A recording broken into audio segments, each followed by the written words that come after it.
Hey friend, this is Eric from Miller Music, and in this video we're going to talk about the best way to record electric guitars from home. This is part of a brand new series I'm doing on recording electric guitar, and specifically in this video we're going to talk about miking, tracking your guitars, as well as routing your guitars, and finally adding effects to your guitar tracks. Okay, let's jump in. Hey, real quick, I wanted to let you know I just launched the Miller Music Production Academy, and this has all of my courses as well as my online community in one place for you to master your music production skills. So to check it out, just click the link in the description below. I also have special pricing till the end of 2025.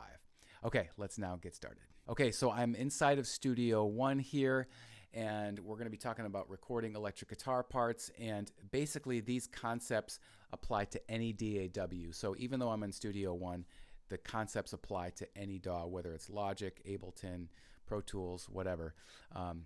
But the very first thing that you're going to want to do is to set up your mic. Okay, so in a future video I'm going to talk about using amp sims, but in this video we're talking about kind of old school recording using an amplifier, specifically a tube amplifier. So what I do is I use an SM57 microphone that I've had for literally 25 years. It's a standard dynamic microphone for recording electric guitar. And basically you put the mic right up against the grill of the amplifier, and then you're going to offset it on the speaker. So in the cone of the speaker is the brightest spot for recording an amplifier.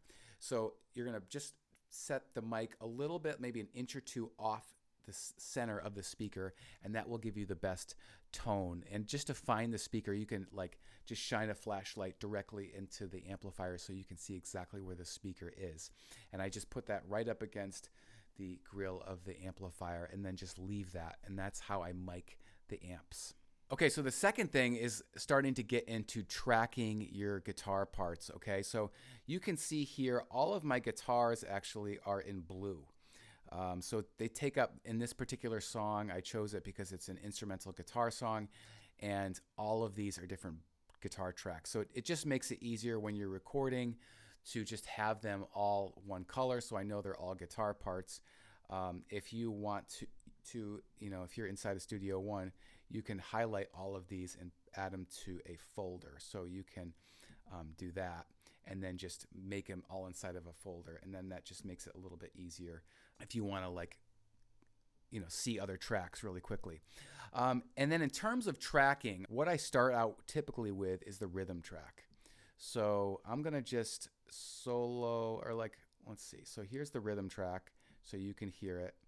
And then I'm also gonna put the keys and the drums in.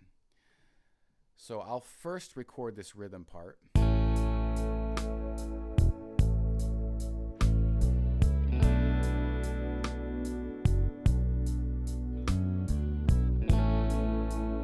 And you can hear that's just a real simple, just holding the basic chords out. If we go a little bit of...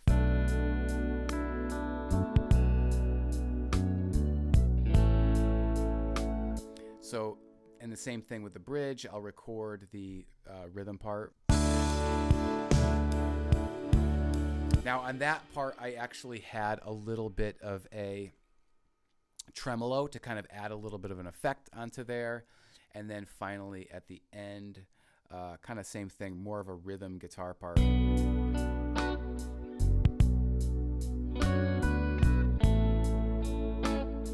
So that's just that tube amp just being mic'd directly. So that's the rhythm part. Then I'll go and I'll add a lead part. So let's turn on that. So this will be like the lead part for the verses as well as the bridge. So let's check this out.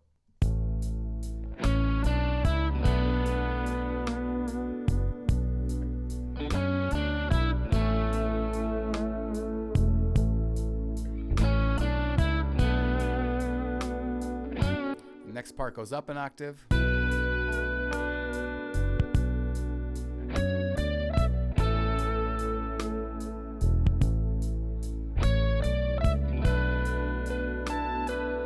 And in the chorus, we have now the the melody along with that rhythm guitar.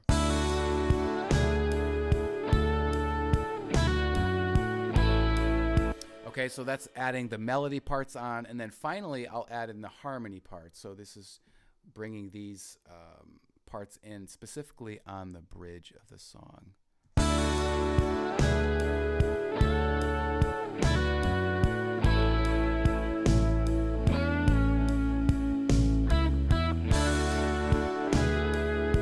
So it really just fills out the sound when you have all of these parts. And then lastly, I'll record the solo.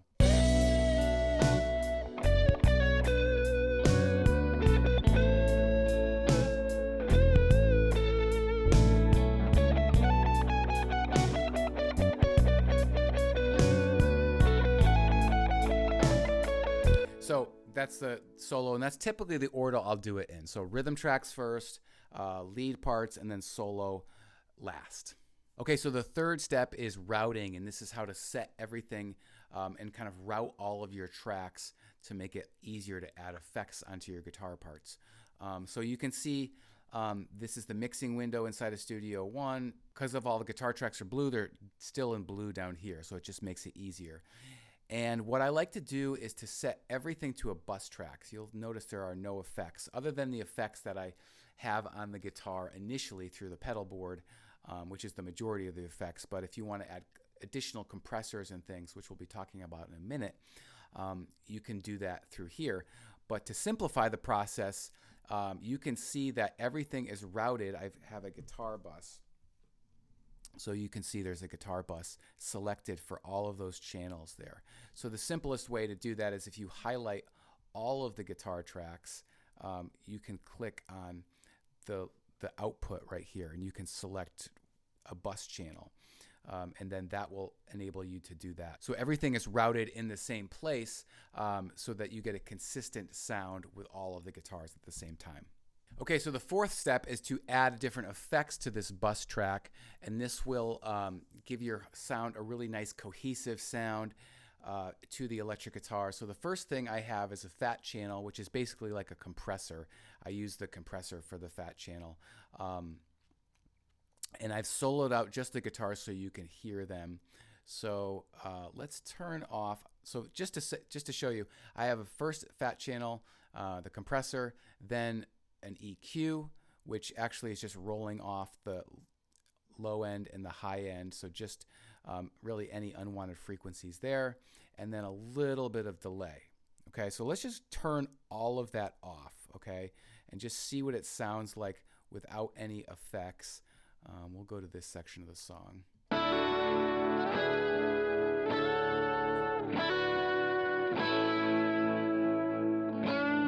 Okay, so that's no effects. Let's go back and add them all in and see what a difference this makes.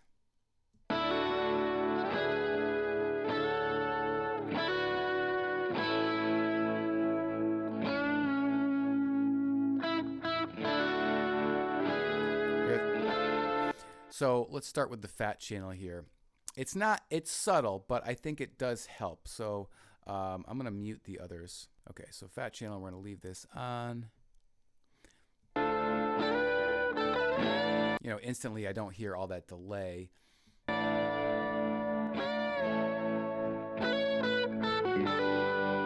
So you can see how the compressor's working a little bit. It's mainly like a dynamic control to keep everything a little bit more consistently. I have the attack set and the release to fairly quickly. Gain up 4 decibels. The threshold is set to -22. Ratio is 2:1. So it's not a crazy compressor setting, but it is enough to just give it a little bit more smoothness to the sound. I also do have a compressor on my pedal board too as well, so I don't tend to go overboard with this because it's already compressed slightly. Second is the simple Pro EQ, where I'm just, you know, cutting out that low end and high end here.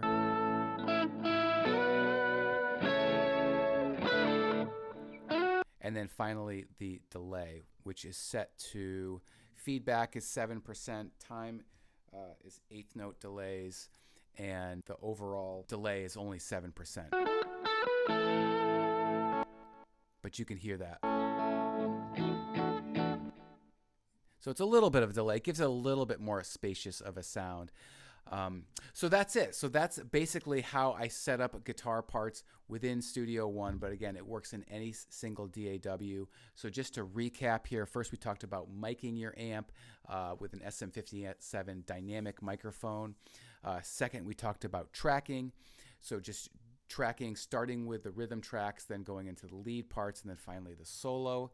The third step was routing all of your tracks. So now you're going to route all of those guitar tracks into one place, into that bus track, and then finally adding just a couple of effects onto that bus track. So we have the fat channel, the Pro EQ, and then the delay. So just a simple compressor, EQ, and delay. And that's really it. So stay tuned for the next few videos we do in these series. I think you're going to really enjoy them. Also, make sure to check out the Miller Music Production Academy, where it has all of my courses and my online community in one place. All right, I'll see you on the next video. Take care.